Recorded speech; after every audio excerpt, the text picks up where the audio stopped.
Well, hello and welcome back to the channel. My name is Simon Good and I'm a professional mediator and trainer in conflict resolution skills. And in the video today, I'm going to be discussing a particular case study. Here we're looking at a new staff member within a school. It's a private school and the staff member's name is Sophie. And I'll explain some of the challenges that she's facing as well as options that she might consider for responding. Now, I suppose the reason that I provide these case study analyses isn't so much that I know all the answers or I tell you like do A, then B, then C type of thing. Of course, you have a different style to me, different personality, and working in a different context. So different things might stand out to you, and ultimately you might go down a different path, I guess. But hearing the way that I analyze the conflict, the reason that it's useful for people is that it helps us to get out of the black and white perspective that we're stuck in, especially if you're dealing with this kind of a situation. So the way that I analyze and generate options, for example, you can sort of copy paste that into your situation, which means that you might come up with different options, but I suppose that you're following a reasonably similar process. So I'm doing a little bit of an experiment today. I'm going to be using my iPad and seeing if I can get the annotation function to work so that it's a little bit more interesting than me just talking. So we'll see how I go. I'll just check to make sure that that's coming up on the screen there. Cool.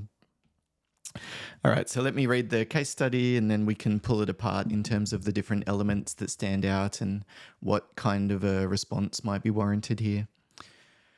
Sophie, a 26-year-old teacher, recently joined a private school known for its academic excellence and traditional teaching methods. Enthusiastic about modernising her classroom, Sophie introduced a multimedia project for her Year 10 class. Students were tasked with creating video essays, analysing themes in Shakespeare's Macbeth using tools like Canva and video editing software.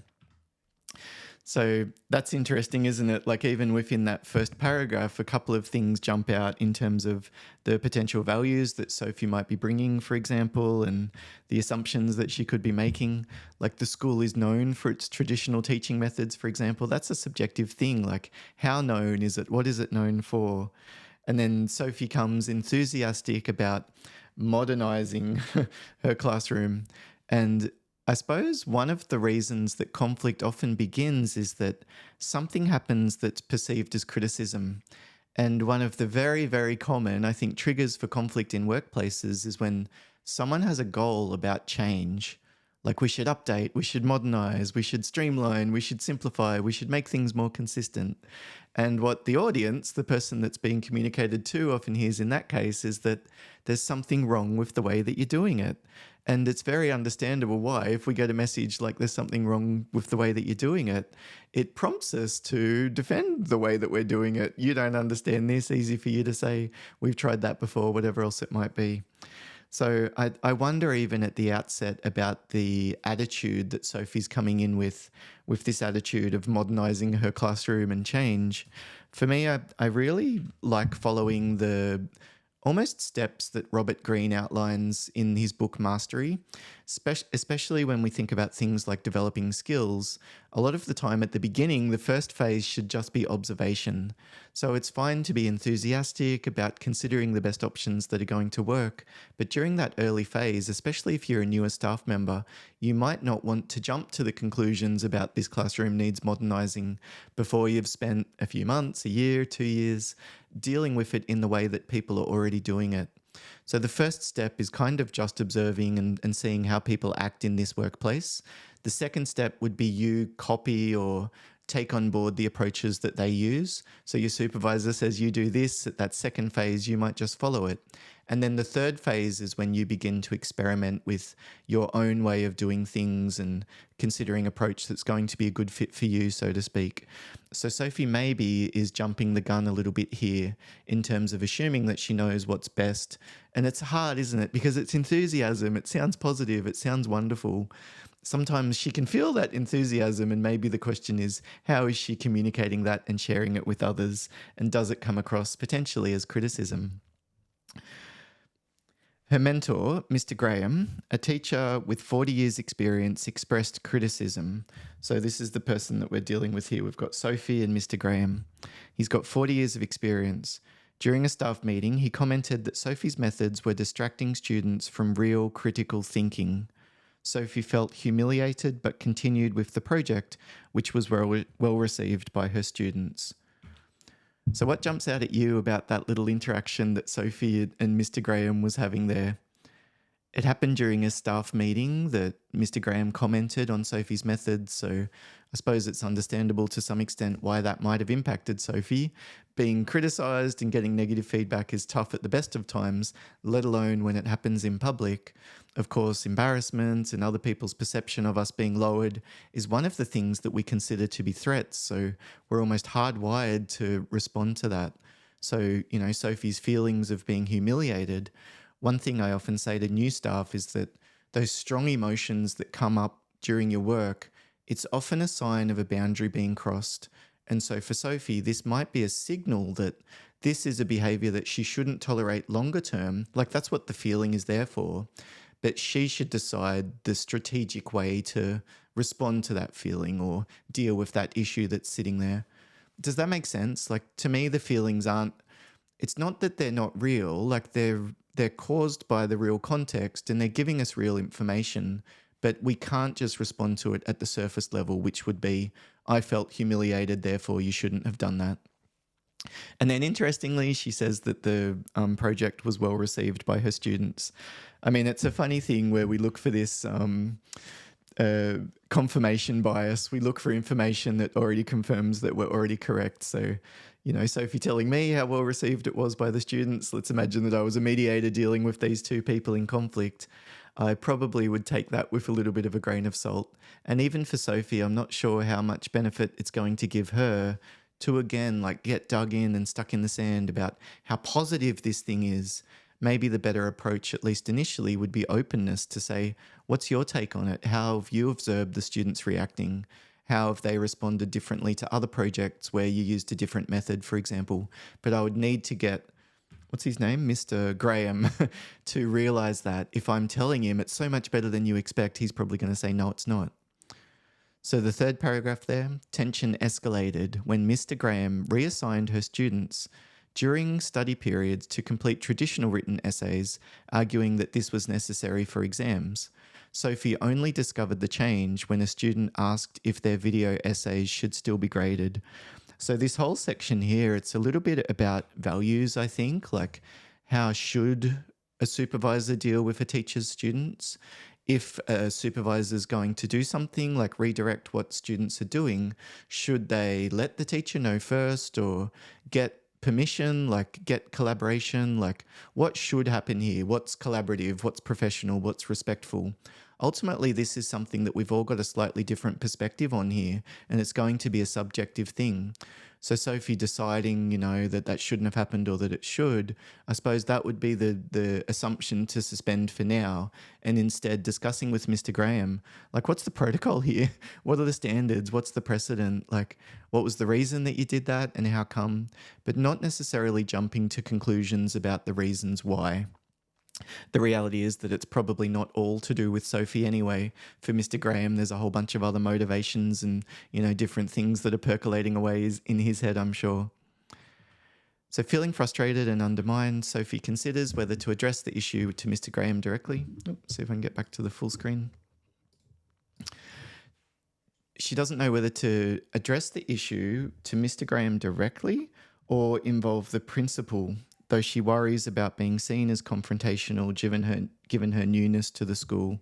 So she's got those concerns there about possible escalation, and it sounds like trying to consider the options there. So what would you do? If you were Sophie in this kind of a situation, how would you respond? Have you dealt with Mr. Graham's, and what kind of strategies did you either find helpful or potentially not very helpful back then? For me, I think the first step for Sophie is probably some type of self-regulation, like doing some deep breathing and mindfulness activities during a conversation, because the last thing that we want is for a new staff member to raise an issue with someone and they lose it, they become escalated and erratic and a bit overwhelmed, because that's not going to play out well. You lose your capacity to think clearly and perceive things more objectively and manage your emotions and all that kind of thing. So she'll need to find a way to keep herself calm during the conflict, during the difficult conversations or the meetings if she decides to go down that route. But then in between the interactions, Probably stress management would be something that's a little bit of a priority on her radar at the moment. So, really exercising and eating well and doing what you can to improve your sleep, not drifting into the types of activities that our brain craves when we're in these stressful states dealing with the Grahams of the world. It sucks and it feels really stressful. And so our brain craves dopamine, which helps us to feel better. And there are these shortcut methods to get the dopamine, like chocolate bars or the beer that's in your fridge or online shopping or gambling or social media or whatever else it might be, pornography. So realizing that these inclinations towards these potentially unhelpful behaviors are going to be higher for Sophie during this, reasonably stressful time in her career.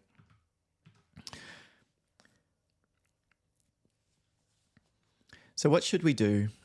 Well, I suppose for Sophie, we look at the self regulation and self care part of it first. And then from there, it's probably a matter of being assertive. She's talked about feeling humiliated, but continuing with the project. So it sounds like the approach that she's taken until this point has been being accommodating, kind of just going with the flow. And if you decide not to be as accommodating, you've got these 4 other options at your disposal.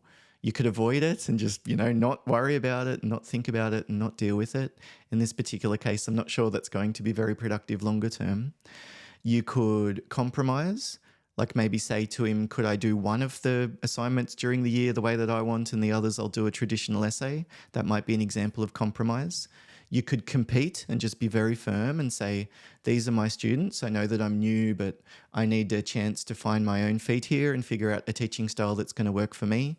I appreciate that you've got the students' best interests at heart, but this is what I'd like to do, and I'd like to get your permission to do that without you, sending mixed signals to the students or the parents or the other teachers or whatever else it might be. So being firm, you don't necessarily need to be mean or harsh, but there's no flexibility here. Like, I'm not compromising, if you know what I mean.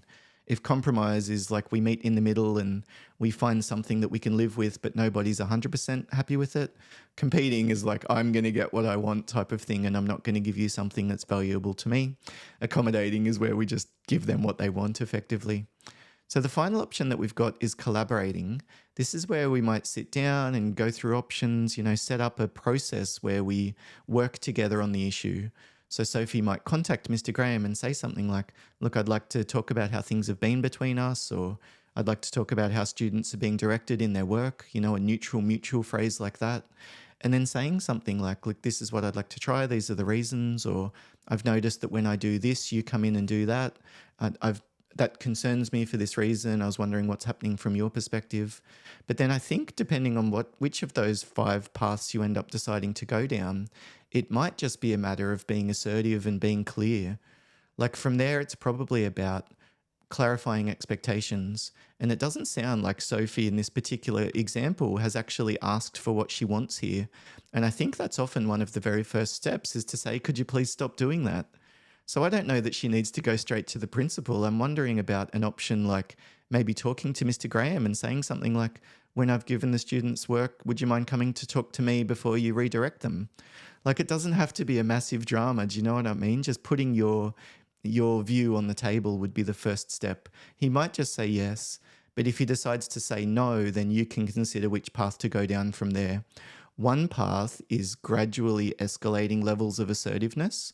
So, we give threats, we increase the pressure, we look for options that are going to convince them why we're right, or offer them something that's important to them, or change the structure so that we end up getting what we want ultimately. Or we could go down the path of not so much giving in, but lowering the stakes, lowering the escalation, lowering the drama, that kind of thing. So depending on how Mr. Graham responds to that initial communication, those might be the kind of options that Sophie would be considering. Well, thank you very much for watching. I wonder how you found this, hearing me go through some of the ways that I think about these conflict situations. And I suppose this kind of mirrors the way that I often support clients who are going through a workplace mediation process as well. If you've got a question or a comment, I'd really be grateful if you would put it in. It's incredibly helpful for the algorithm as well as useful for me to get a bit of feedback. And if it has been useful, please consider pressing like. If you'd like additional resources and tools for dealing with conflict, please consider subscribing to the channel. And if you've got a scenario or a situation that you would like me to analyze and discuss in a similar kind of video, please feel free to send it through.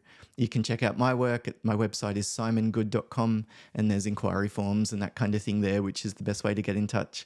Thank you so much for watching. All the best in the conflict that you might be managing, and hopefully see you again in the next video. Bye for now.